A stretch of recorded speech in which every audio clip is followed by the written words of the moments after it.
Hi there, and welcome to the ATS podcast with me, Will Brown, and John Soulsby, where we break down chunks of health and fitness information into bite-sized pieces, remove a bunch of the noise, and just leave what's relevant. Today, on season 2, episode 46, we have circadian rhythms and fitness, timing your workouts for maximum gains. Yeah. I suppose so. I'm currently looking at a study that looks at essentially the best time of day to train based on um, If I recall, it's something like 2 p.m. pretty much. Yeah. This says peaking between 4 and 8, but there was another one that said 2 to 6, I think. Hmm. Um, but yeah, essentially short duration maximal exercise is definitely affected by the time of day. I'm currently trying to find um, information on when is best from a testosterone level point of view, because I Mm-hmm. can't remember off the top of my head. As in, because it usually fluctuates throughout the day, not by much, but by some. Um,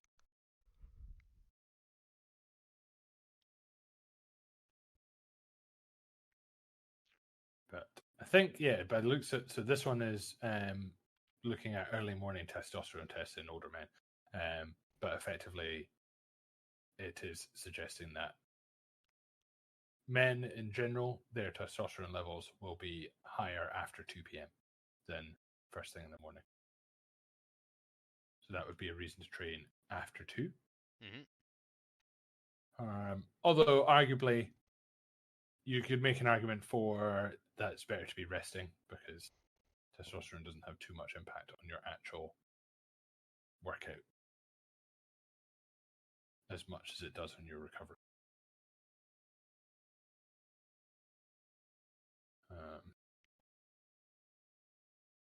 and I suppose the more difficult one is it's going to be impossible, not impossible, very difficult at the moment to do a study on individual circadian rhythms. So, like, everyone has a slightly different circadian rhythm. Mm-hmm. If you're listening and don't know what your circadian rhythm is, it's your sleep cycle, essentially. Like when people naturally go to sleep and naturally wake up, everyone will have a slightly different time they do that. And you have some people that are naturally insane and wake up at 5 in the morning, just no matter what. And then some people who like to sleep in and go to bed late. And this changes as you age as well. So traditionally, um, when you hit teenage years, your circadian rhythm shifts so that you want to go to bed late and wake up late. That's just science.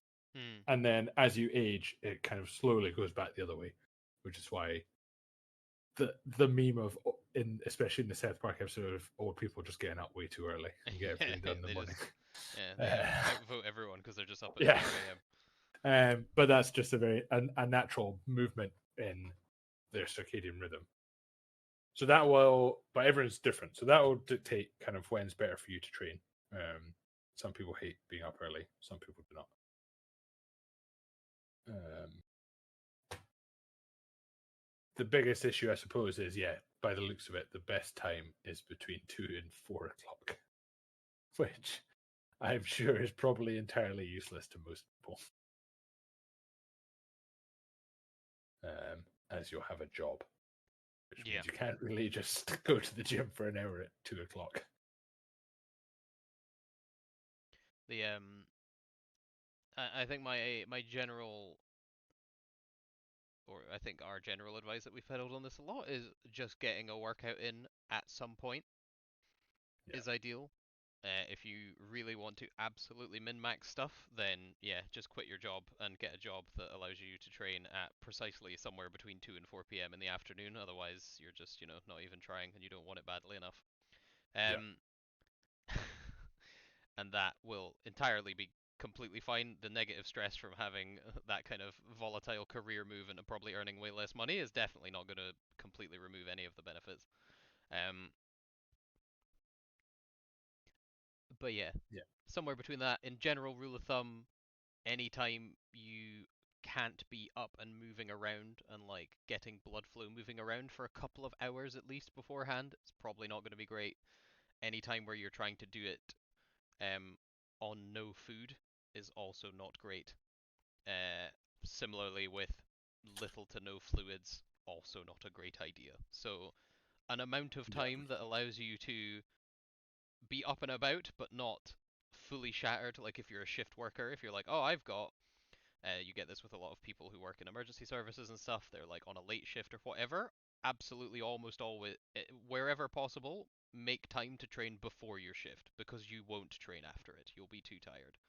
Yeah. Like any kind of manual labor, any kind of thing like that, where you're like, it's gonna be a hard day's work, and afterwards I'm gonna be tired. Work out first. It's typically the same with folk who have kids, families. Loads of folk will get up early, train before anyone else wakes up because then no one can like pester you or nothing can come up that's going to be more important that takes away your training time. Yeah. And that's it done for the day.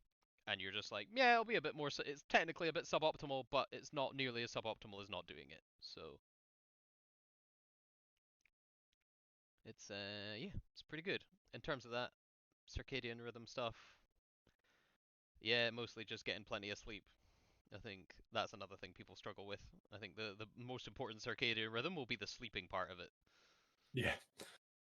Uh, and just to touch on circadian rhythms, because we are in winter in the northern hemisphere anyway, just make sure and get your old vitamin D supplements rolling, people. There's no more daylight to help you. Hmm. Get the old Vit D subs rolling. Maybe get a sad lamp. Especially if you work inside. Yeah. Get yourself a wee sad lamp, and then you'll be good. Yeah, I can't think of anything else that's pertinent. No, that's pretty much it. Yeah, I think it's quite new, and there's not much research into it because, yeah, apart from pro athletes, no one can utilize it anyway. So, Yeah. Although, fucking, who's that guy on fucking always turns up at the podcasts of like some dude who's got like the people have made like meme videos of doing his morning routine for 30 days to see what it is. It's like wake up, like oh, the drink some dude who says water. he's got fucking 3 days in his day or some shit like that. Do like drink some water, drink some water. Don't drink caffeine for the first hour. Have a cold plunge. Like stare at the sun. Like do all this weird, like put your bare feet on the ground and all this other weird shit. And you're like, all Yeah, right, cool. I guess. The how long have we got? Oh, we've only done 7 minutes. Right. The fuck. I remember seeing something about like grounding, which is like getting your feet, like your bare feet, in contact with stuff. I think truly Yes. the first exposure to grounding was actually Bruce Willis in Die Hard, where Yeah. he describes getting off a long haul, like getting off a plane and immediately like getting his bare feet out on the carpet and just like moving his feet around. And he was just like, "Oh, feels so good after being trapped on a plane for ages in shoes." And I was like, based Bruce Willis knew about Uh huh. grounding well before time. Uh, but then I saw people talking about like, oh, I live in an apartment, like the top floor of an apartment. Like, what should I like? What? I don't know how the hell I could make this work. I can't just easily go outside. I was like, I mean, just walk all the way down your stairs, I guess. Take your keys, but sure.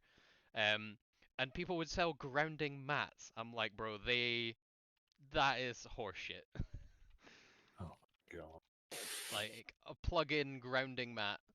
Like you could just plug it into the mains. I'm like, bro, Yeah. that is not earthing you. That is a different kind of earth. Like that is entirely for the lecky. That has nothing to do with you. And Oh, people are like, oh yeah, you can plug in your static dissipative mat grounding wire. You're like, oh good. Do you know how much one of those costs? too much. 82 quid. Jesus. No. Like, bro, you're just standing on a mat. Like, shut up. Like, it's not earthing for better health. That's what it's called now. Earthing. Like, mate, just go outside. They've gone all around and just called it earthing. The best part is in these Google photos, there's somebody standing on one on a wooden floor, like a hardwood floor. Like that's natural AF. That's literally wood. Yeah. Just walk on that. That's from the outside. Oh. Like also, don't know about you, but I don't from my I failed GCSE or no, I didn't fail GCSE. I definitely failed higher physics, but from what I recall, wood is not a very good conductor of electricity. No. So the potential that you can in fact earth your universal charge through a wood floor is maybe not so good. Oh, Stupid. dearie me. Fucking Mercury's in the microwave again. I saw a fucking clip of that where somebody had put a tiny little Freddie Mercury Funko Pop in the microwave, and I Oh, was like, amazing. excellent. This is correct. All right. We will see you all in the next one, hopefully for far less nonsense. Probably not though. Probably not.